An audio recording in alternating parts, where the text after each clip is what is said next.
metric system.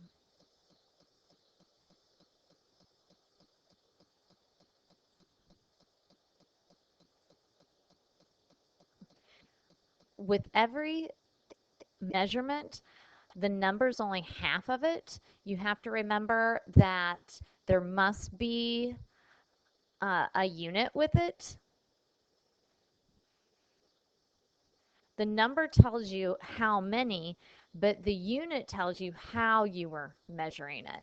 So 10 is just 10, but 10 centimeters tells you how you were measuring it. So it's meters or centimeters, so that means I'm talking about length.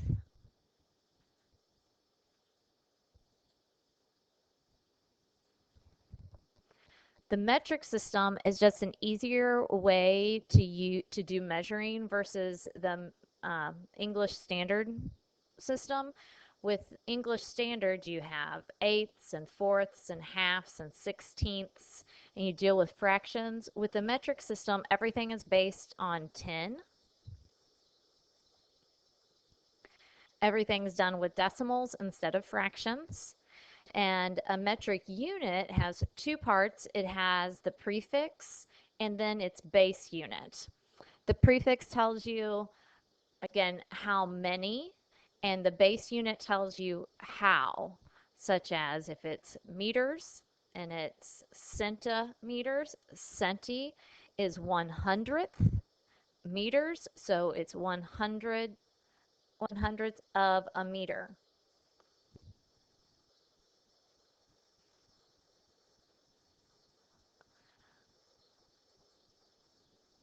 Mass is in grams. Time we'll record in seconds.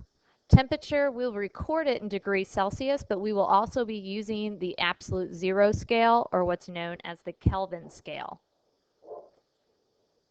Energy is in joules. Volume is in liters, or also in cubic centimeters.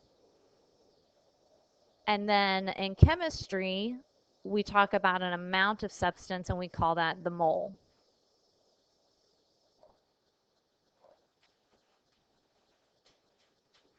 Some of the more common prefixes are kilo, which is shown with a lowercase k, and it's 1,000. Deci is 1/10. Centi is 100th. Milli is 1,000th. Just to give you some examples of these distances, or about how far they are when we think about what we have in the English standard. So like a kilometer, it's over, which is 1,000 meters. That's over a half a mile, just over. A centimeter is less than an inch, and a millimeter is about the width of a paper clip. So if you use the end of your thumb and to the first knuckle to say, well, that's about an inch, that's about 2.25 centimeters.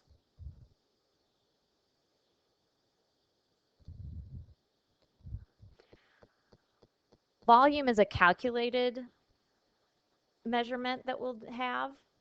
And hopefully you remember this from prior science courses or from math courses. It's just length times width times height. So if I measure something, then I multiply three different measurements. If we measure it in centimeters, then our unit is going to be in cubic centimeters.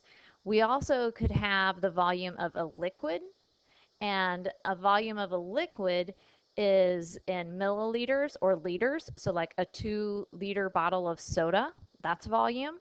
And also, like we said, a solid square, a cube can have volume also. So a 1-liter cube, that's 10 centimeters on each side.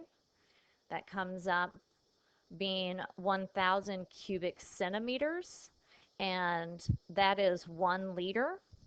So from that, we can see if we divide both sides by 1,000, then 1,000th of a liter equals 1 cubic centimeter, which is 1 milliliter. So that's how we can have two different units for volume, and because we're finding it in two different ways. We're either reading it off of a graduated cylinder for liquids, or we are measuring it with a ruler for regular solids.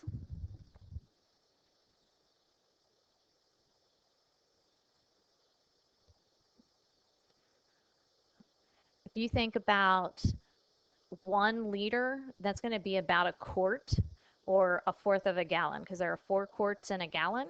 So if you think of your 2 liter bottle, split it in half, and that's about 1 quart. So a 2 liter bottle is close to like a half a gallon of milk.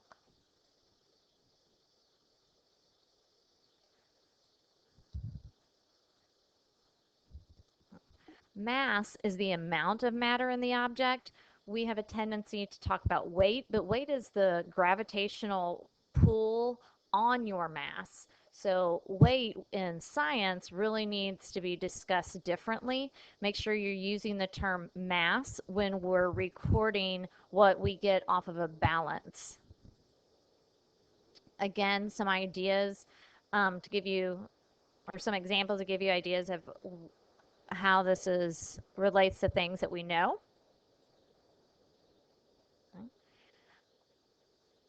1 gram of water has the volume of 1 cubic centimeter, which could also be 1 milliliter, and that's at 4 degrees Celsius when it's at its densest point prior to turning into ice.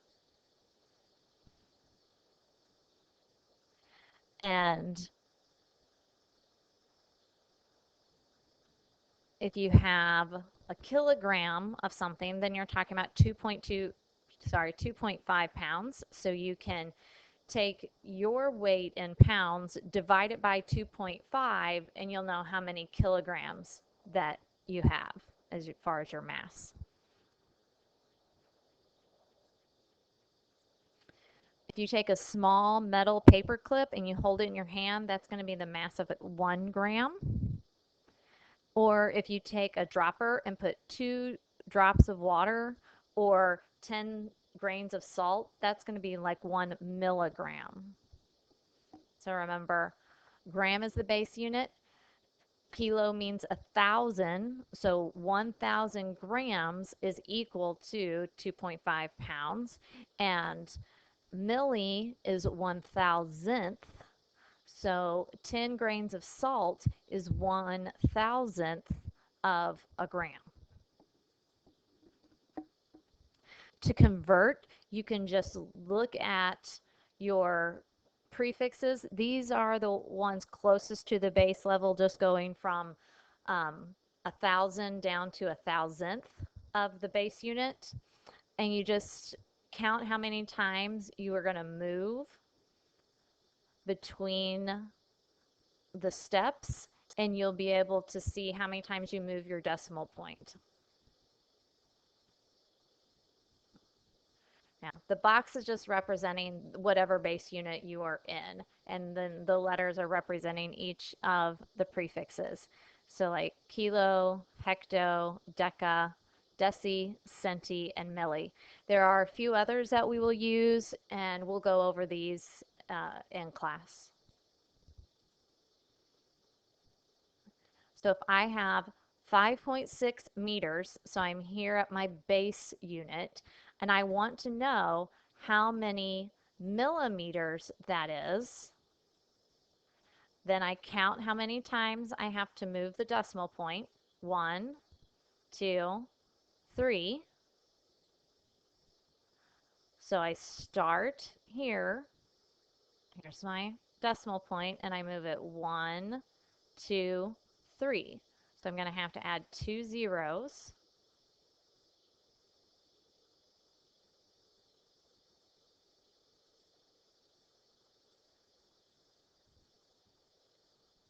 And that will give me my correct answer.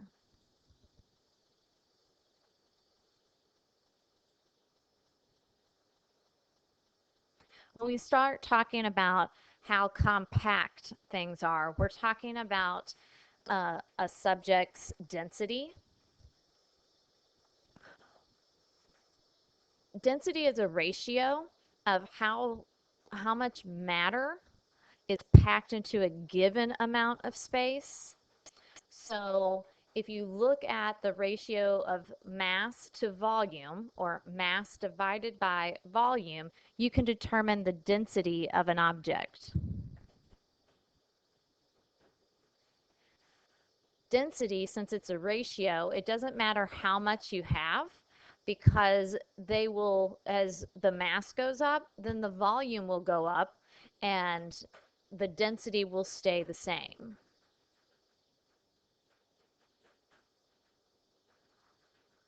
So a couple of examples: gold and air, as far as things that have a lot of density or a very low density.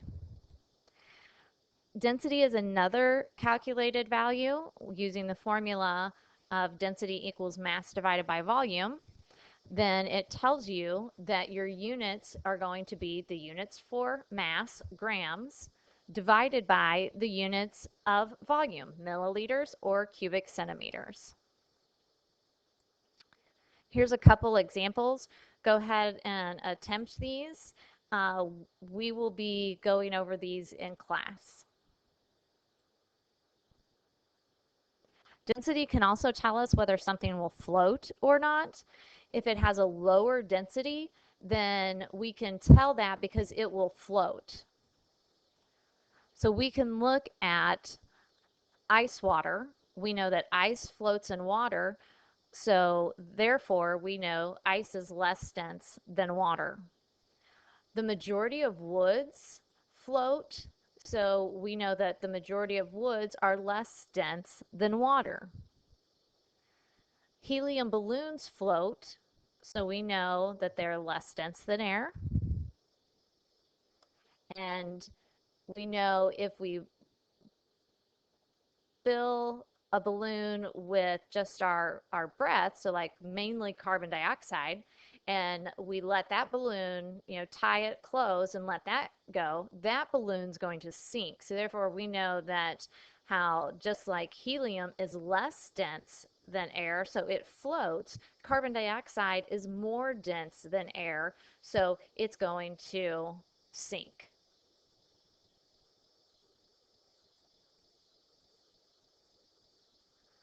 The density of water is basically 1 gram per milliliter. This is what it is when it's at 4 degrees, which is at its densest point. Otherwise, it's a little bit less, but basically we are just going to know density of water is 1 gram per milliliter, because even at different temperatures, it's still very close to 1. Just when you go below 4 degrees, once you get to 0 degrees and it starts to solidify and get into its regular repeating pattern, which is a honeycomb shape, so there's lots of empty space between it, between all the molecules, then it becomes less dense, and that's why it begins to float. So in general, whatever temperature the water is at, the density is right around 1. So you just need to know, if asked a question about what is the density of water, 1 gram per cubic centimeter. Temperature. Everything that we do in America, we record in Fahrenheit. We will not be using the Fahrenheit scale. We'll be using the Celsius scale. So anytime you record a temperature in class, it's going to be in degrees Celsius.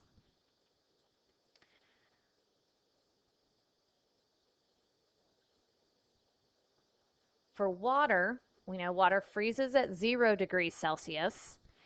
We know that water boils at 100 degrees Celsius. Body temperature is 37 degrees Celsius, and room temperature is 20 to 25 degrees Celsius. For the absolute zero scale, which is designed to go more directly with kinetic energy, as better correlation between them.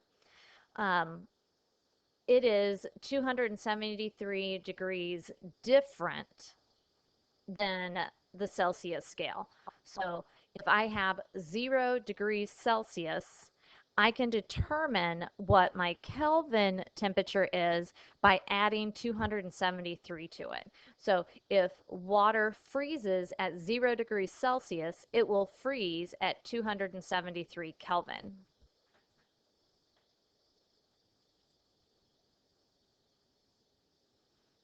So to determine Celsius, you would take a Kelvin temperature and subtract 273, or like the example I just gave of water freezes at 0 degrees Celsius, then you would add 273 to that and know that water freezes at 273 Kelvin.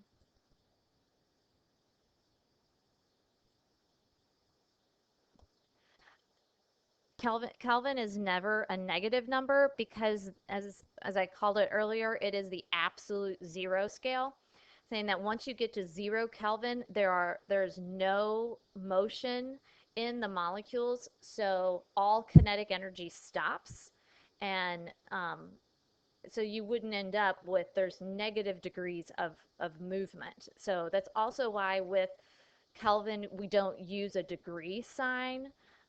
It's just a K. So like degrees Celsius, you put the degree sign and this capital C. For Kelvin, just use a K.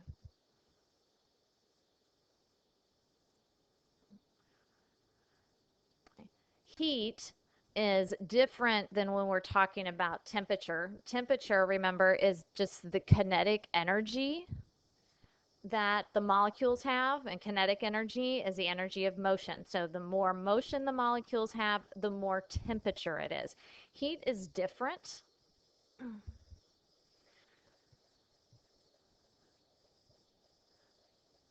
Heat is a type of energy, okay, and it is the ability to do work. If you look at having a certain amount of water, so if I have um, a drop of boiling water and it drops on my skin, it's going to hurt, but I'm going to be able to wipe it off. And, maybe I'll have a little red spot. But if I have a kilogram of boiling water and I dump that on me, that doesn't hurt, that kills.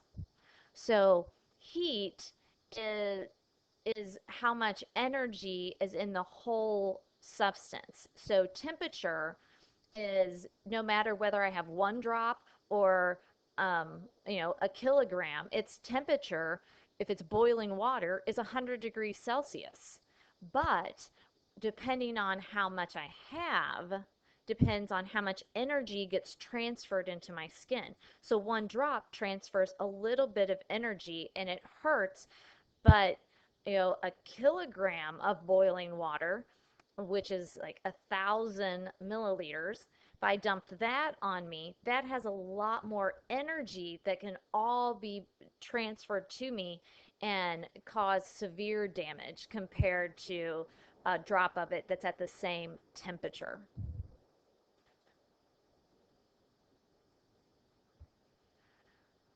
We talk about energy for heat energy in calories and joules.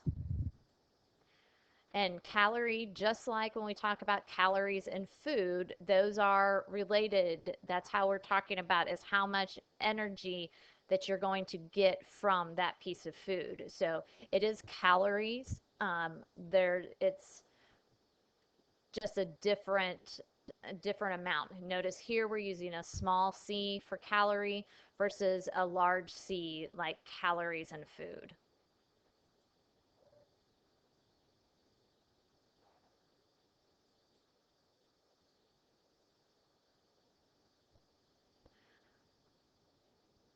So if we know that I have a certain amount of water and I know what temperature it's at, I can determine how much energy will move between them based on what is called specific heat, what happens is this 1 calorie, or 4.18 joules, that's how much energy, one small amount of energy.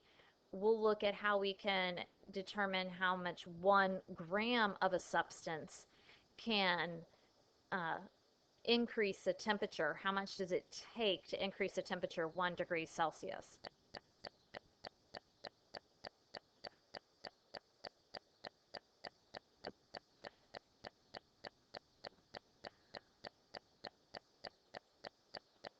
So the formula to find specific heat then is C, which represents, so it's a lowercase c, represents specific heat, and that equals Q divided by mass times change in temperature. So we said C represents specific heat, and that's in calories per gram degree Celsius. Heat is in calories, or it could be in joules, and then mass in grams and temperature in degrees Celsius. The specific heat of water is fairly high. It is 1 calorie is needed for 1 gram to go up 1 degree Celsius. You could also have this in joules per gram degree Celsius. So for water, we know if it's 1 calorie, well, we just saw previously that 1 calorie is 4.18 joules. So I know the specific heat of water is 1 calorie per gram degree Celsius, or 4.18 joules per gram degree Celsius. However much heat it takes to heat something up, that's the exact same amount that it takes to cool it off, because it's just going in a different direction.